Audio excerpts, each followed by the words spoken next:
COVID seems to have affected most every college basketball program this season. At CNU, COVID or not, their men and women's teams are thriving on the court. I'll leave it up to Connor Reel to describe what that's like in current times. Natalie Terwilger hadn't planned on starting a food delivery service this year. I would drive around and give teammates food, and I was like a Uber driver. After all, she's averaging nearly 10 points a game for one of the best Division III women's basketball teams in the country. They would just tell me what they wanted and I would go get it. But as one of the Christopher Newport captains who did not have to enter COVID protocols over the last week, she found a different way to rack up assists.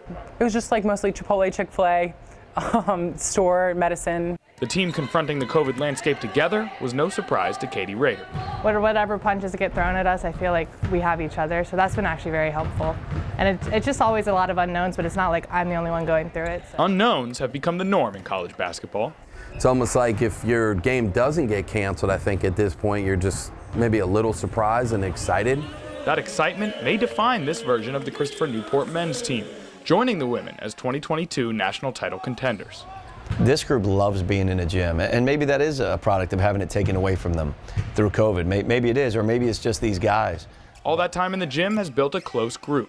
We're tight as we can be now. It's one of the biggest, best bonds I had with the team so far. This is a group you can't really find a guy walking around on his own around campus. John Hines, Jason Agner, and the rest of the men's side have managed to avoid protocols thus far, but they've still had 2 games postponed and 1 canceled due to their opponents.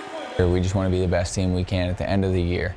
So for us, we're less concerned with do we get to play or not.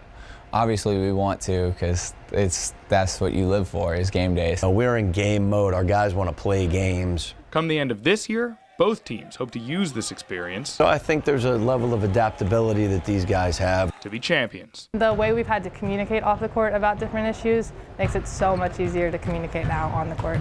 In Newport News, I'm Connor Reel, 13 News Now.